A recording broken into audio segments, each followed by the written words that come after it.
People have always been fascinated by how children grow and develop. The changes they make are both rapid and predictable. How children learn and what motivates them have important implications for parents and educators. In this video, we will compare two influential theorists that have made important contributions to the understanding of child development. How children learn and develop is fascinating and complex. Two developmental psychologists, Jean Piaget and B.F. Skinner, were seen as pioneers in this area and have offered valuable, yet sometimes opposing viewpoints on child development that are still relevant to educators today. In this presentation, we will compare the two. Jean Piaget was a Swiss psychologist who was considered to be one of the most influential figures in the field of developmental psychology. He was a brilliant scientist and thinker, and his most admirable qualities were intellectual curiosity, creativity, open-mindedness, and humility. Skinner's work has had a profound impact on our understanding of how learning takes place and on the way that we treat mental disorders even today. His most noteworthy qualities were gifted communication, passion, dedication, integrity. His admirable qualities made him a true pioneer in the field of psychology. Piaget's least admirable quality was that he overgeneralized child development. His stages are questioned because the characteristics of each individual are more nuanced and harder to categorize than reflected in his theory. Also, his research methods relied on his 3 children and other well-educated children, which creates bias and less relevancy to a wider population. Criticisms of Skinner's theories also have come into light, which reflect the limitations of his ideas. For example, it is believed that he placed too much emphasis on external factors being the root of our actions and behavior. This negates the concept of free will, social learning, and other internal cognitive learning processes. Through the lens of integrity, Piaget was humble and willing to learn from his mistakes and often discussed his ideas with other scholars. He was willing to change his mind when presented with new evidence, and he was always learning and growing both personally and professionally. He was open to new ideas, reading widely in the field of psychology. Skinner was rational and always looked for logical explanations for behavior. He was honest and always shared his findings with others. His honesty was a key to his success as a psychologist. He was willing to admit when he made a mistake, and he built trust with his clients and colleagues. Piaget had great respect for children. He believed that children are active learners who construct their own knowledge. He was willing to listen to the ideas of children and learn from them. His open-mindedness allowed him to see the world through the eyes of children and develop a more accurate understanding of how they learn and think. Skinner believed that all behavior is learned. He was willing to challenge the status quo and look for logical explanations for behavior. He was willing to test his theories and change his mind when presented with new evidence. He was pragmatic and looked for practical applications for his theories. Piaget can be described as inquisitive, creative, and innovative. A famous quote was, "Education is the art of creating men who'll do better things than we have done." 3 words to describe Skinner could be experimenter, pragmatic, and author. He once said, "Education is what survives when what has been learned has been forgotten."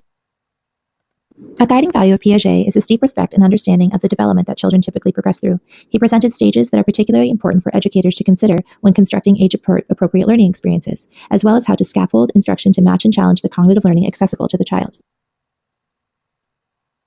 Piaget believed that learning experiences can be purposefully constructed to help children at various stages of development by utilizing hands-on learning, engaging prior knowledge, varying complexity of problems with both logical and conceptual applications, and incorporating conceptual learning. A guiding value of Skinner is pragmatism. Understanding how learners are motivated by external stimuli can help guide educators to adapt instructional strategies in ways that result in more predictable behaviors. Skinner's analysis of reinforcement and punishment through both positive and negative means can help guide instruction. There are several similarities between the theories and viewpoints of Piaget and Skinner. Both took an interest in research relating to both animals and children, which were important to guiding insight into their later theories. Another similarity between the two is that knowledge is constructed through the building of experiences. Piaget's ideas were based on children having a lack of knowledge that could be developed over time, while Skinner believed that children could learn through conditioning. This acquisition of knowledge as developmental is something that both theorists have in common and is foundational to their beliefs. Another similarity between the two is their exclusion of social influences in learning. Both Piaget and Skinner base their theories on the individual themselves and disregard any benefits of social learning directly. Piaget's schemas derive from how an individual progresses through different stages and how the presented information is received relevant to their own experiences, while Skinner's ideas of reinforcement rely heavily on outside influences. The core of the behavior is based on the responses of the individual. In this way, both Piaget and Skinner exclude concepts of social learning. One difference between the two theorists is their views on the way we acquire knowledge.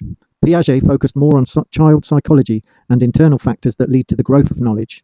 He suggested that there are mental schemas that children possess that help them understand the world around them.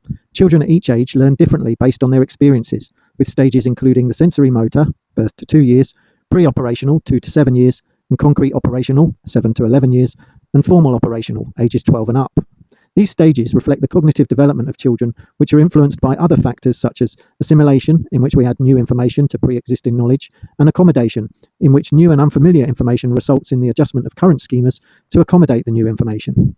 Put simply, Piaget's stages of development are a series of cognitive milestones that children progress through as they grow. The stages, including sensory motor, pre-operational, concrete operational, and formal operational, describe how children's thinking and understanding evolve from simple reflexes to abstract reasoning and problem-solving abilities.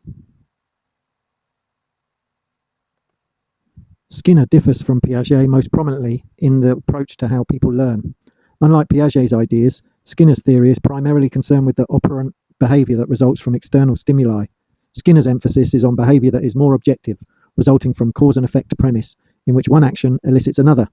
His views all hinged on the observable, what we can see and logically deduce. His testing methods also differ from Piaget's in that Skinner also tested reinforcement techniques on animals, such as through the Skinner box, which tested on rats and Project Pigeon.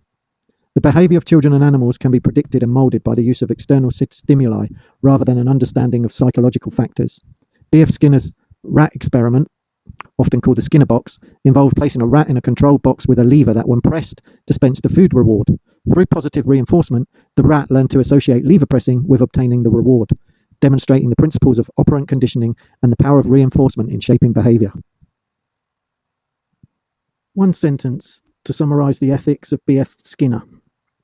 B.F. Skinner's ethics emphasize the importance of understanding and modifying behavior through positive reinforcement and environmental shaping, while rejecting the use of punishment and coercion. One sentence to summarize the ethics of Jean Piaget. Jean Piaget's ethics in education center on the recognition of children as active learners, respecting their individual developmental stages, and fostering a supportive environment for cognitive growth and exploration. Both Piaget and Skinner offer valuable insight into how children learn and present theories that guide educational practices today. Piaget's stages of cognitive development and Skinner's views on behaviorism have left a lasting impact on how education is understood and continues to have lasting impact on modern classrooms. Although there are imperfections within each theory, each has something positive to be gleaned. By better understanding the works of these two theorists, educators today implement the best of each theory to guide and direct learning in ways that best support student learning.